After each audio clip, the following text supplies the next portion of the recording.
so much for taking the time to speak with me, and I'd love to, just kind of get your thoughts and get to know a little bit more about your company and who you are. So if you could just kind of give us a little intro and your elevator pitch, let's get to know you. First of all, thank you for having me. It's a great honor to live here and operate here and to be recognized with Trusona for this show. Trusona is now 5 years old. We started here in Scottsdale, and our job is to get rid of passwords. I'm sure many of the people who listen do not like remembering a ton of passwords in their heads and changing them every now and then. So we've developed a system that allows both employees at a company to log into systems without passwords, as well as for consumers. That's a really interesting concept, and I think it must have come a little bit from your extensive background in cybersecurity. Kind of walk me through that journey, and what kind of inspired the beginning of your company, and kind of how that grew. I joke with people I interview that no one, when they were kids, said, I want to be in cybersecurity, because that wasn't a thing back then. So like most people in this industry, I fell into it. I was working at a large bank and started looking at fraud and transactions and networks. And over time, I became the head of fraud at a company called VeriSign that sold domain names at the time that they were the only place you could buy them, and learned a lot about online fraud and phishing and spam.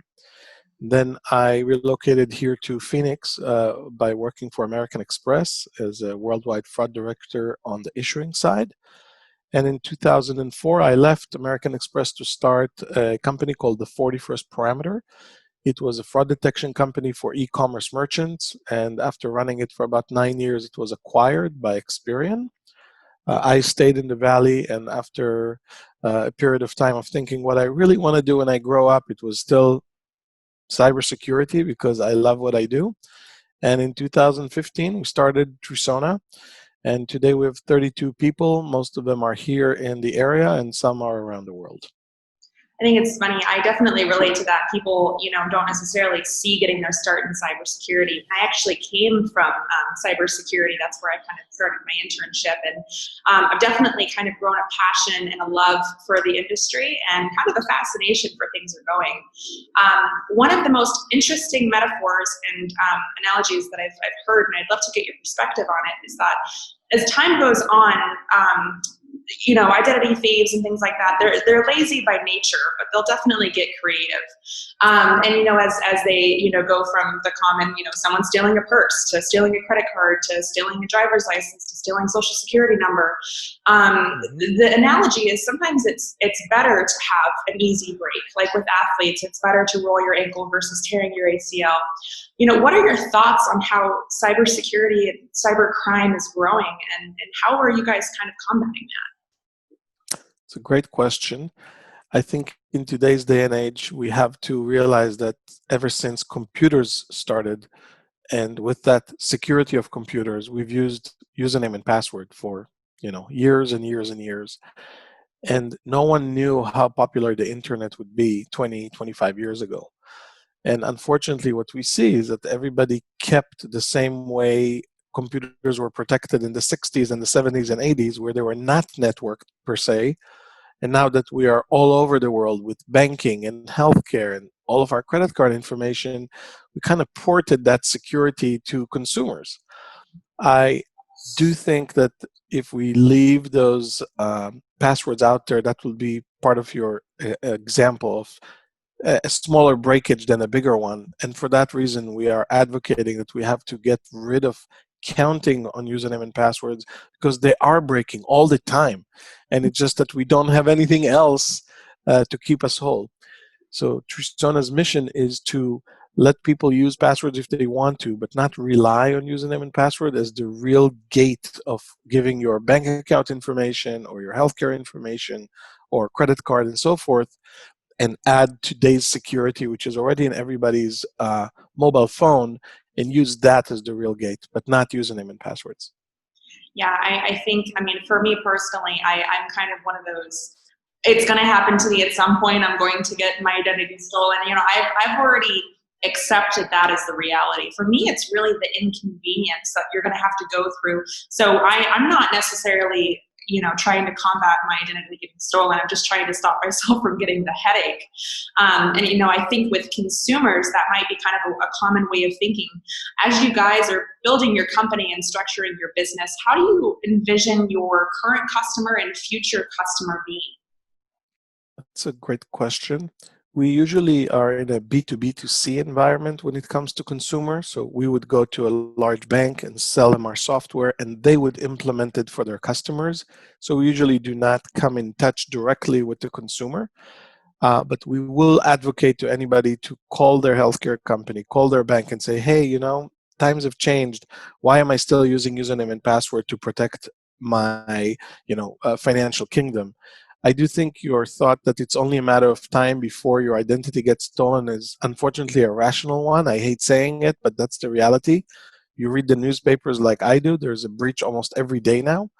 And you are right. We need to be in a mentality that we can't lose our minds over it, but we need to rectify it quickly, but also push the organizations who are keeping our data to do better, because now they can do better. Before, you just couldn't do it like 15, 20 years ago.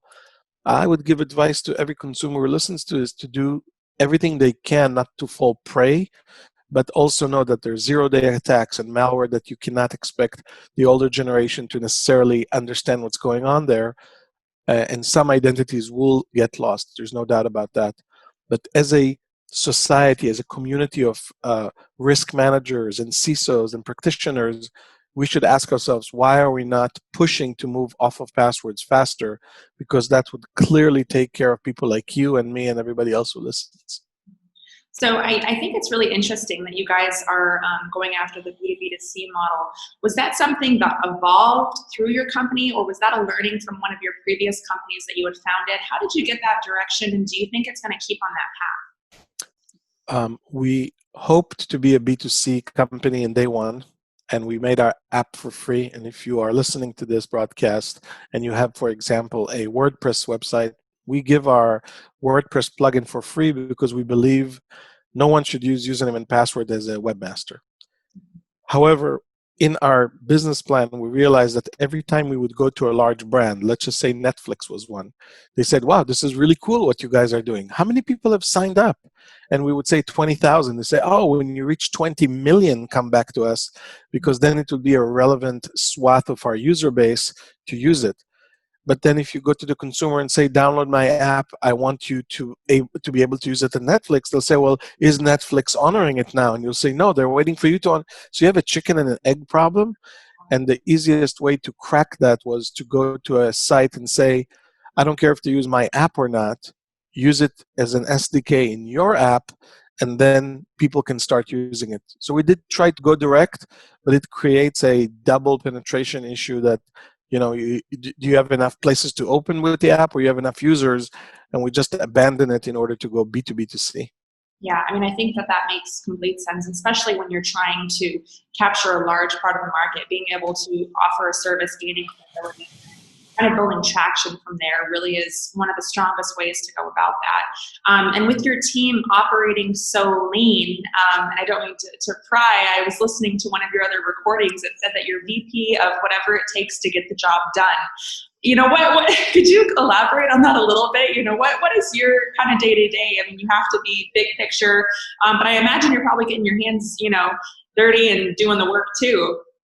Right. I joke that even though I'm the founder and CEO, the team jokingly calls me the VP of whatever it takes to win. I'll give you that radio voice now so you can cut it. So I'll pause. And now, Valley Startups with Ori Eisen, VP of whatever it takes to win at Trusona. And I'll pause so you can cut it out later. But look, when you start a startup, you have to be able to do everything. Answer phones, take the garbage, recruit the next person, sign a document. It's what it means to be in a startup, right? You always have less people than you need. But I pride myself in having a lean team, and I can tell you our investors tell us all the time, you're the most cash-efficient company we have in our portfolio. Part of it is because we live in an area that doesn't cost a lot to have offices. Like compare Scottsdale to San Francisco, it's a order of magnitude how much more money we would have paid just for rent, and then of course for salaries. But the other thing I'll say is when you do your second, third, fourth startup like I am, you all of a sudden realize that buying nice furniture and doing all these gimmicky things that startups like to do is not really how you win. It's nice, it's fun, but we don't have a foosball table yet, for example, at Trusona. We didn't earn it. When we'll be profitable, we'll have it. But using the money wisely on the things that really matter, I think, is what every founder should focus on, and not just having splashy offices because you just raised a lot of money.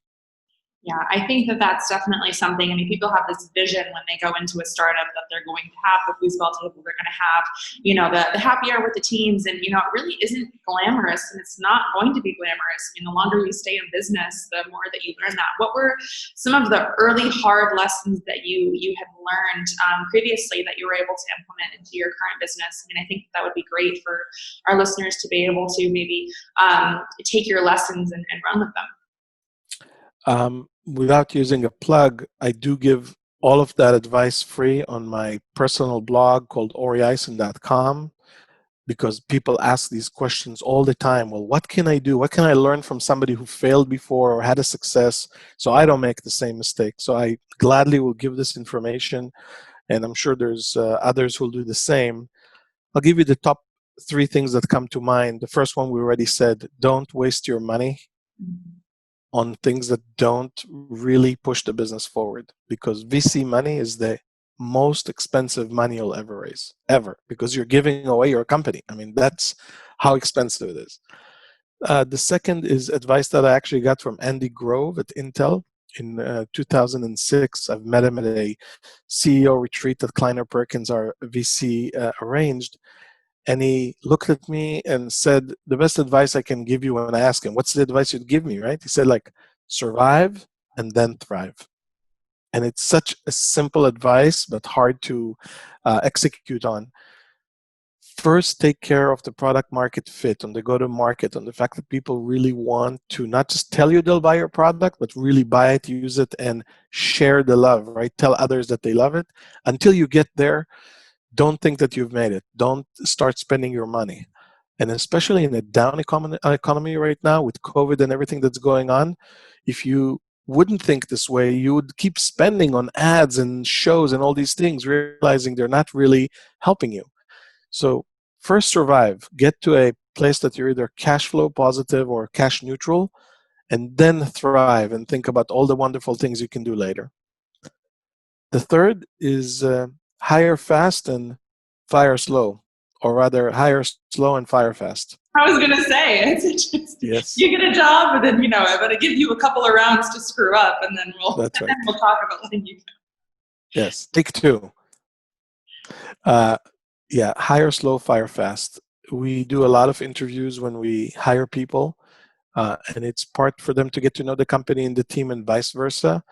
But it's very, very disruptive if you have to hire people and then realize that they're not a fit. And here in the Valley, it's just harder than most other places, because for every engineering job, for example, we're looking for, we don't have 20 candidates, where in other places in the world you would. But still, if you want to keep a team that is cohesive and working and driven, hiring very carefully is a key lesson that I've learned. Yeah, I mean, I think that makes a lot of sense. And even at Galvanize, one of the things that we pride ourselves on is, our software engineering program, and making sure that our students are equipped, because, that is the mindset where, you have to be selective with who you bring in. And if you're not there, there's going to be someone who's going to take your spot. But one of the things I want to touch on is you had mentioned in this climate during COVID and this time, now more than ever, people are on their devices, they're on their phones, they're on their computers. Do you think that there's going to be some long-term effects, or do you think that there's more identity theft occurring as people are on their devices more? Do you think that this is going to be changing the market of cybersecurity? I think the 2 changes we already see and probably will not subside for at least 18 to 24 months is the selling of credentials for network employees, like RDP connections and things like that. That is happening. In fact, today there's a story I tweeted about where the price per credential is going down, which is the worst thing that can happen to the good guys, because that means there's so much of it available now that supply and demand rules weigh in. So I do think more credentials now are being sold in the dark web of employees because they're all working remote. Before, you would connect at your place of work. Now everybody is remote, so these credentials are siphoned and stolen more so than ever before. I also think for consumers, there's just too many scams, Miranda, that are going on. Things like get your PPE loan, the new story about something happened to another celebrity. There's so many things that, like clickbait, that invite people because of the situation we live in, that unfortunately they're falling prey to it. There's also some fraud that is not related to business, but governments with unemployment fraud. It's at all-time high where people claim unemployment for other people. I don't think it's going to go away as long as the pandemic is going. And, until we get a vaccine, until everybody is vaccinated, it's just going to take time. So unfortunately, for the next 18 to 24 months, I do think we'll see effects. What happens after, I don't know if anybody can guess, but some companies, as you know, will simply not survive this. So we will have a long tail of recovery after everything goes back to normal as well. One of the things that I've often wondered is, employee benefits being a way to kind of help employees protect themselves. But given now that so much of the home and work life is blended, do you think that with employees being on their laptops, obviously sometimes people check their personal email and things like that, how much is that increasing a company's risk for a breach as a whole? I mean, they're getting more and more crafty with cyber criminals. Should employees be taking additional precautions when they're working from home? And what do you think that should look like versus what it is? Yeah. One statistic we share with people on sales calls is that 57% of employees allow other family members to use that computer for other things, even if it's once. And I want you to think about it. You give your computer once to a teenager who just wanted to go see this one video or download this one thing, and you don't even realize that you just consumed malware. I think the number one thing that is causing these issues is the cross-pollination between work computers and devices and, just personal use. Today, everybody has a cell phone almost, and it's very difficult to separate your life from your work life, because all these applications live side by side. I don't know what the solution would be. Some MDM providers can kind of give you an area that is just for your business, but between you and me, it's just difficult. I think the line between work and home is just blurred these days. And I don't know that there's a simple technological solution or even a mental way to think about it of how do I separate them. So we'll have to live with it and manage the risk. But I don't know that we're going to solve it easily somehow. Yeah, but I think that definitely using the driver's license for verification, that was really an interesting angle, and that sparked my attention because so much of, when you think of identity, it's name, date of birth, and social security number. And it's always been this, if someone gets to 3 keys to the kingdom, you're compromised. But using the driver's license versus PII that can't be changed, really seems like it's something that should have been done. I mean, so many years ago. Why do you think that it took so long for that, shift or that thought to occur? Yeah. First of all, thank you. I agree with you. To give the listeners an idea, it took us 2 years to connect to the system that connects to the DMVs, just to get the order of magnitude. And even now we are connected to 75% of them. Some states are just not allowing companies to ping that data. I think it took so long because we didn't experience enough pain as a society to force that. But now that the technology is available and you can do remote identity proofing, I would urge anybody who can do it to do it, because you're right. If you're only counting on username and password, assume that that was already breached.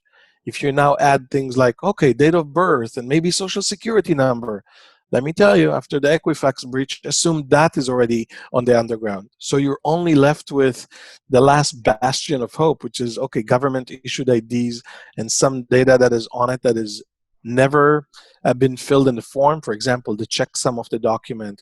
The expiration date of your driver license is not something you usually are asked for. Because we can validate it all the way to the DMV, we think if you really want to have good security, you need to have that. So why it took so long is I just think we just didn't have enough pain. But even from the moment they decided to offer it, it took years until now you can easily connect to us with an API and go to town. Yeah, I mean, I literally was watching that and I was like, I would have put my driver's license instead of my social. I'm like, why is that the question that we're being asked is for the social? That was used way too loosely for so long. I mean, Amen. you have even mentioned potentially getting rid of the social security number altogether. I mean, that's very, very far in the future. But do you think that might be in our future? I don't know that we have a choice because social security numbers were never, ever, ever intended to be a financial instrument identifier or even as an ID. It was hijacked for that. And unfortunately, we're now carrying the consequences. In other countries, the ID is not given to anybody unless you need to give it to them. And then even then, it's just a part of it or something like that. It's never, oh, here's my information and I write it on a piece of paper and no one knows where it goes. We almost like let ourselves go. And again, it's in the period before the internet was very popular. And now, unfortunately, the data is all over. I think after the Equifax breach, we should again assume that everybody that has the social security number, it's already out there in the wild, so we can't treat it as a secret anymore. We shouldn't treat it as a secret. And now to your question, and I applaud you for thinking it, how can you possibly use it in an application to prove who somebody is where anybody can know what that information is?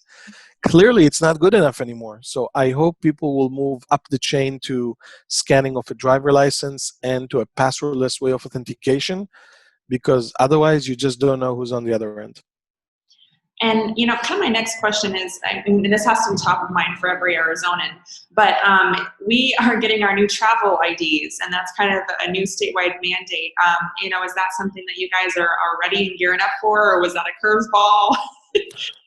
Yeah, so thank God we don't need to change anything because the back of the driver license will still have the barcode we need. It's a 2D barcode called PDF 417 as part of the new Real ID design that is still there. So we are future ready.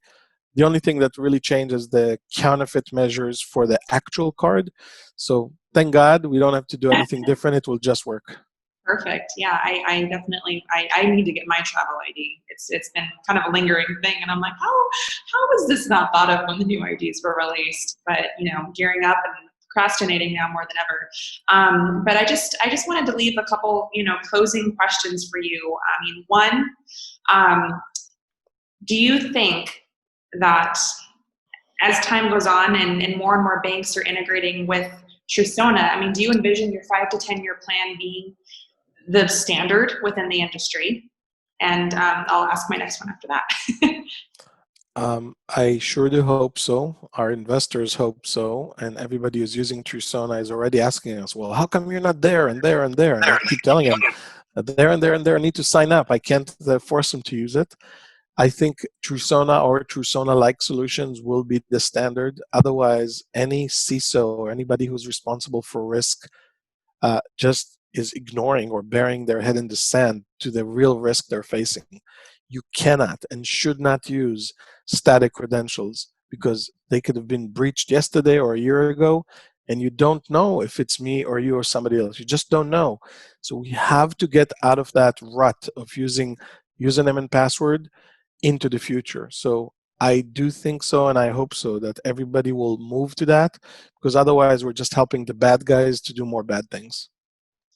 Then my second question is, what do you think that you need to fall in place or happen within your startup in order to grow? I mean, is there, a couple of milestones or goals that you could share with us and, kind of how you're hoping to get there?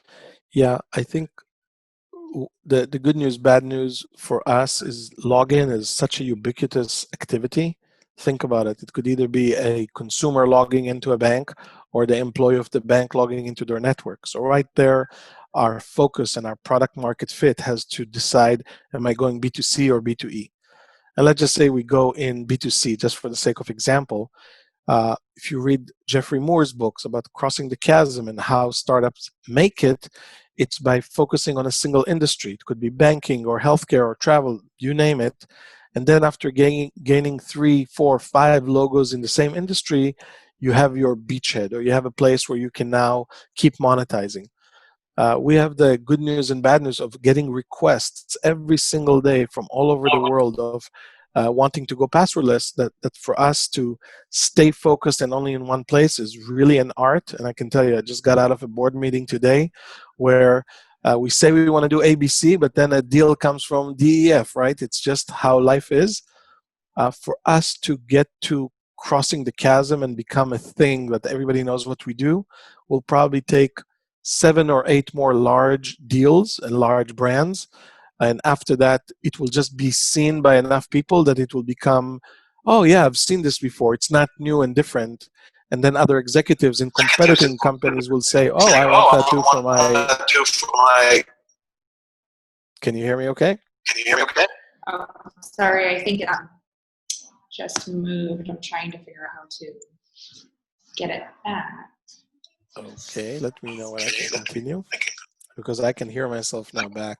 Perfect. Okay, we're okay. Go ahead. All right. So I do think it will take us winning a couple more large brands until people will see the way you log in without password again and again and again, and it will become a norm. Almost like you've never used email at one point, and now you can't think about your life without email or text, right? We need that to happen, and then it will weave itself into the veins of the internet. And then my last and final question for you is, within your company, you guys got to think a little bit like cyber criminals as far as figuring out how to get inside the mind of it. Do you guys have, hackathons, friendly competitions? I mean, what is that culture like as you guys are building this tool? I mean, you have to have a little bit of both. Yes, we do. I'll give you 3 flavors of it. One is we have every month a lab day where our engineers can work on whatever it is they choose to work. It could be related to work or not related to work. And many times they're exploring new ideas. So that's one way for us to bring that inner hacker out. The second is a set of sessions called Sharpen the Saw, where we literally paid the employees to sit for an hour and solve riddles or solve other companies' problems to really expand the mind. And many of them relate to what hackers do, like Kevin Mitnick and Frank Abagnale and Chris Roberts, on the things we learned by working with those folks. And the third is just being very customer driven gets out a lot of interesting ideas. What I mean by that is if the customer trusts you and really tells you what happens in their business and you bring your team to listen and work it through, you'll see that there's no other way but to think like the bad guys and say, how did they do it? And how did they get in? And by kind of walking in their footsteps and following the money, you get better and you come up with better solutions. So a combination of all of these makes the culture of think outside the box and help the customer solve the business problem. I love that so much. Some of my favorite ideas that I've seen come out of cybersecurity has come from hackathons. And then one of my favorite stories I've ever heard is one of my old colleagues back in the day referred to himself as the #1 white hacker in the world. And he said that he would literally go on planes and hack people's laptops and be like, hey, just so you know, and kind of cause those rabbit holes. So, I'm a true believer in that. And I think that you being able to integrate those kind of opportunities to really think on innovation is going to pay off. I mean, I think it's such an amazing investment in time, and I applaud you guys for so early on, having that top of mind. Thank you. Well, I have so much enjoyed talking to you, and I think that you're definitely going to be a company to watch here in the Valley, and I look forward to seeing you guys grow. And if you want to just tell us one more time that blog that you guys have about tips and ways to grow, I'd love to make sure our listeners hear that. Yeah, it's just my name and last name, orieisen.com/startup advice, or there's a link up top. And all the best advice I could muster, Excel sheets, videos of presentations, and